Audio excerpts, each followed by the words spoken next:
Chapter 42 प्रस्थान की तैयारी।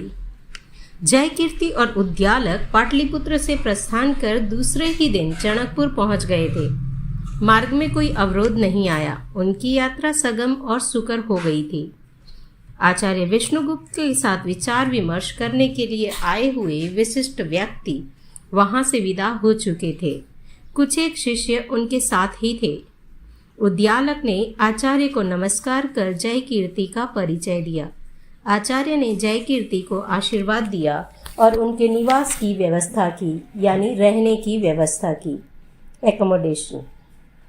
फिर उद्यालक ने आचार्य से एकांत में मिलकर देवी चित्रलेखा का संदेश दिया। आचार्य का मन प्रसन्न हुआ।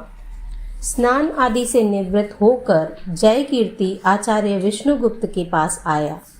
आचार्य ने स्नेहपूर्वक उसे अपने पास बिठाकर पूछा, वत्स, देवी चित्रलेखा कुशल तो है ना? जी हाँ, आपकी कृपा से सब कुशल है, जयकीर्ति बोला। आचार्य ने जयकीर्ति के भव्य और तेजोमय चेहरे की ओर देखा, उसके मांसल बाहों और चौड़ी छाती की ओर दृष्टिपात किया, उसकी आंखों में चमकते नूर को देखा। आचार्य के इस प्रकार देखने से जयकीर्ति को कुछ अटपटा सा लगा। आचार्य ने उसके मनोभावों को भांप लिया। वे बोले, वत्स, मैं केवल तुम्हारे शरीर का निरीक्षण नहीं कर रहा था। जयकीर्ति ने आचार्य की ओर प्रश्न भरी दृष्टि से देखा। आचार्य बोले, इस शरीर में मगध के संरक्षण की आत्मा का निवास है या नहीं, यह मैं देख रहा था। जयकीर्ति ने आचार्य के तेजस्वी नयनों की ओर देखा। आचार्य बोले, वत्स, मैं जिस पुरुष की इच्छा करता हूँ वह पुरुष तुम्हारे में दिखाई पड़ रहा है। देवी चित्रलेखा ने भी यही संदेश भेजा है। मुझे विश्वास है कि तुम्हारे जैसे युवक ही मगध और मगध की जनता को सांस्कृतिक पतन से बचा पाएंगे। भगवान, आप मेरे जैसे बालक को अति महत्व दे रहे हैं, कुछ संकोच के साथ जयकीर्ति बोला। चाणक्य ने कहा, महत्व योग्य व्यक्ति को ही महत्व दिया जाता है वत्स। बोलो, मैं जो कार्य दूंगा उसको करोगे? अवश्य। सम्राट के प्रति जो वफादारी है उसको तोड़ना पड़े तो? आपकी आज्ञा को भंग नहीं करूंगा। संग्राम में जाना पड़े यानी युद्ध में जाना पड़े तो? संग्राम में मृत्यु का वरण करना मुझे अत्यंत प्रिय होगा। परंतु क्या यदि महाबलाधिकृत के सम्मुख के सामने लड़ना पड़े तो? प्रभो, साक्षात सम्राट के साथ लड़ना पड़े तो भी मैं अपने धर्म या कर्तव्य से च्युत नहीं होऊंगा। जयकीर्ति ने कहा, वत्स, धर्म तुम्हारी रक्षा करे। आज रात्रि में मैं तुम्हें सारी व्यवस्था समझाऊंगा। संभव है 2-3 दिन बाद तुम्हें काशी जाना पड़े। आपकी आज्ञा ही मेरा मार्ग होगा। जयकीर्ति कहकर चाणक्य के चरणों में लुट गया। चाणक्य ने जयकीर्ति को उठाकर उसकी पीठ पर हाथ फेरा। दूसरे दिन उद्यालक चाणक्य का संदेश लेकर पाटलिपुत्र की ओर रवाना हुआ। आचार्य ने कहलवाया, देवी चित्रलेखा को मेरा आशीर्वाद कहना और बताना कि जयकीर्ति योग्य पात्र है। यह भी बताना कि मैं 10-12 दिनों के पश्चात यहाँ से तीर्थ भ्रमण करते करते काशी पहुँचूंगा। देवी अपने व्रत को न भूले। जयकीर्ति ने भी उद्यालक से कहा, देवी चित्रलेखा से कहना कि मैं स्वस्थ हूँ, 2-3 दिन बाद काशी पहुँच जाऊंगा। आचार्य श्री ने मगध के कल्याण की पूरी योजना मुझे बताई है। इस योजना को पूरा करने का संकल्प मैंने किया है। दोनों संदेश लेकर उद्यालक वहां से चला। 3 दिनों बाद पुनः वर्षा का प्रकोप बढ़ा, परंतु जयकीर्ति ने आचार्य का आशीर्वाद लेकर काशी की ओर प्रस्थान किया। आचार्य ने उसके साथ अपना एक शिष्य भी भेजा। जयकीर्ति के जाने के पश्चात आचार्य अपने प्रस्थान की तैयारी करने लगे।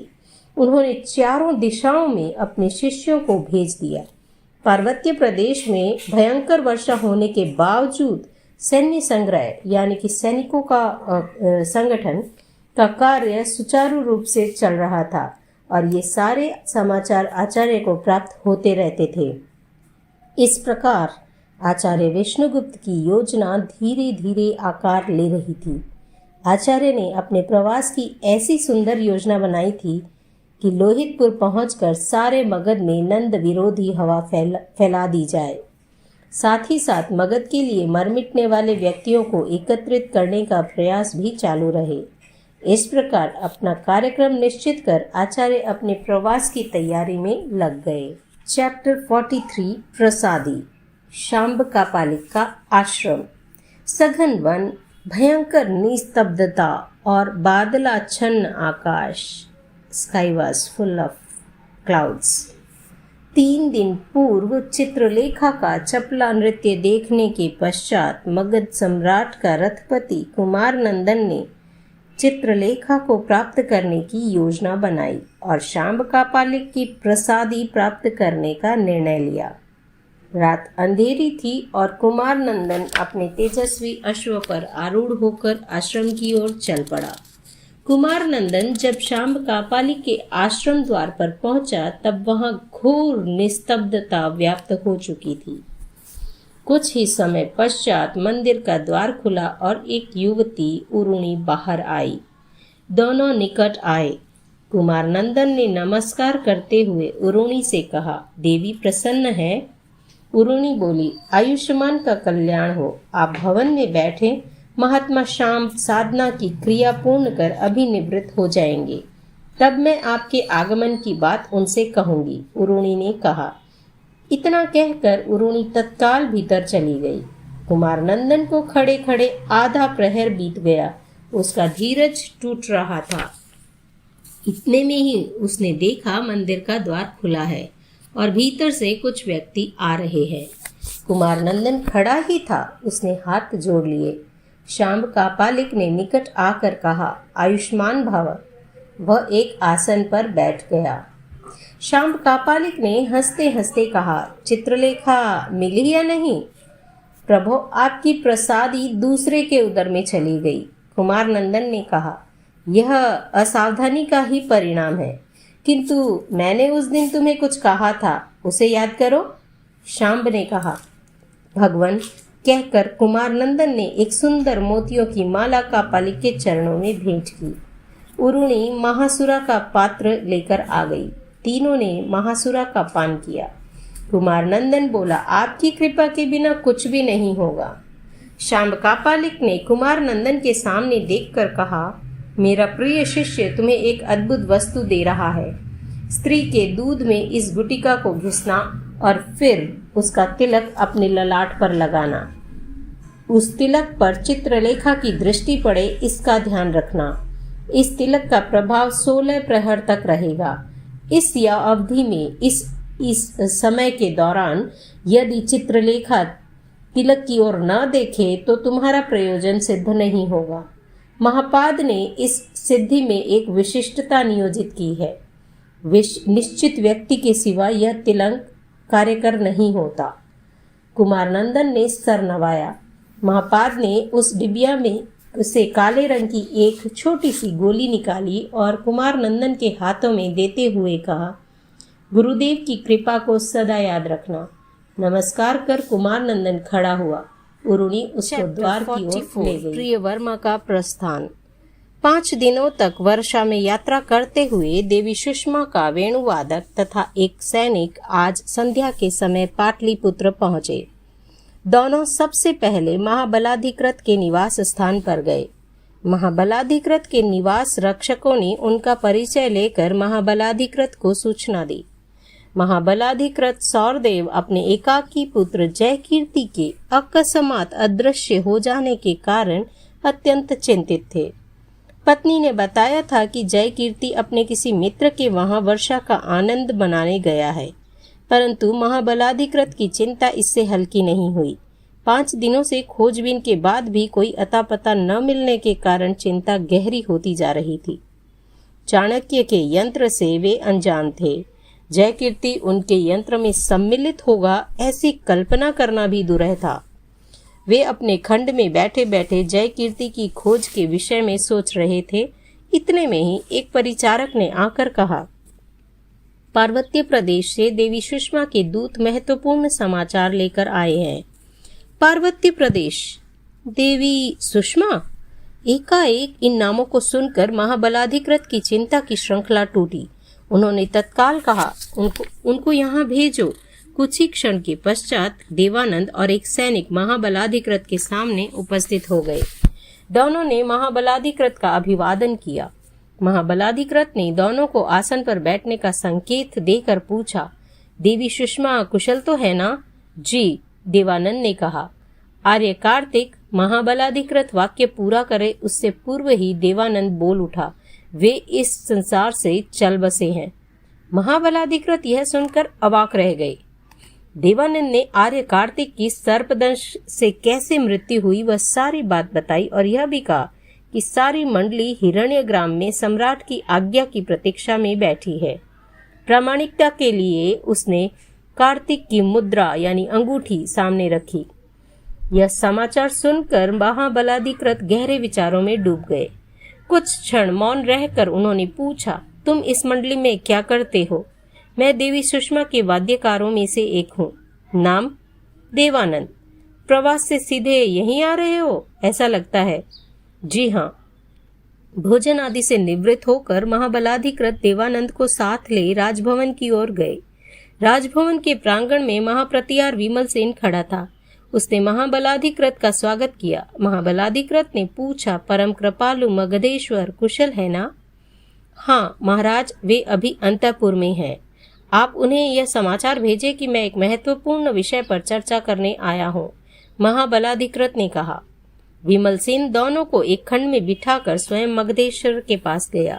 महाबलाधिकृत ने अपने भवन से निकलते समय वेणुदत्त और वक्रनास को अभी आने का संदेश भेजा था। वे तत्काल वहां आए, ऐसा अनुरोध था। आज युवराज देवी चित्रलेखा से मिलने वाले थे। नृत्य तथा संगीत का कोई प्रोग्राम नहीं था, किंतु देवी चित्रलेखा के साथ विनोद एंटरटेनमेंट करने की लालसा से युवराज वहां जाने वाले थे। उन्हें आशा थी कि अनेक दिनों से मन में रही हुई सुप्त वासना को आज साकार मिलेगा।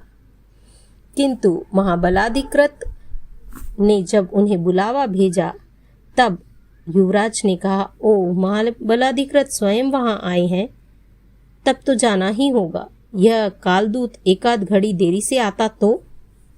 मंत्रणा गृह में युवराज आए तब तक महाबलाधिकृत ने सारा वृत्तांत मगधेश्वर को सुना दिया था। युवराज सम्राट को नमस्कार कर एक आसन पर बैठ गए। सम्राट ने महाबलाधिकृत से कहा, देवी सुषमा के व्यक्ति को यहाँ बुलाना है। महाबलाधिकृत स्वयं उठकर देवानंद के पास गए और उसे सम्राट के पास ले आए। वक्रनास ने देवानंद के समक्ष देखकर कहा, चरनायक, कार्तिक को जब सांप ने डसा तब वहां कौन था? वहां कोई उपस्थित नहीं था। भयंकर वर्षा हो रही थी, सब सो गए थे। देवानंद ने कहा, चरनायक बाहर गए थे या बाहर से आ रहे थे? वक्रनास ने पूछा। आर्य कार्तिक संभव है बाहर निकले होंगे, क्योंकि देवी सुषमा का संगीत सुनकर वे वहीं रह गए थे। सम्राट ने पूछा, देवी सुषमा ने क्या कहलवाया है? कृपा निधान, देवी सुषमा को यदि लोहितपुर जाना है तो वे चाहती है कि कोई योग्य संचालक यहाँ रहे। यदि पाटलिपुत्र लौट आना है तो उस आज्ञा की प्रतीक्षा कर रही हैं। वे अभी हिरण्यग्राम में रुक रही हैं। देवानंद ने कहा। महाबलाधिकृत ने देवानंद की ओर देखकर कहा, अब तुम बाहर जा सकते हो। देवानंद सबको प्रणाम कर मंत्रणा गृह से बाहर निकल गया। यह चर्चा सुनकर युवराज समझ गया कि कार्तिक की मृत्यु सर्पदोष दंश से हुई है। महाबलाधिकृत ने कहा, सुषमा को जो कार्य सौंपा है उसे अधूरा नहीं रखा जा सकता, इसलिए कोई योग्य संचालक को यहाँ से भेजना चाहिए।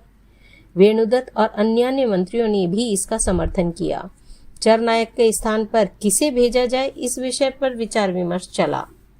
एक के बाद एक नाम आते गए, परंतु एक नाम पर सभी सहमत नहीं हो सके। अचानक युवराज ने कहा, महाराज, इस काम को सांगोपांग रूप से संचालित कर सके ऐसा व्यक्ति एक मेरी नजर में है। कौन? महाबलाधिकृत ने पूछा।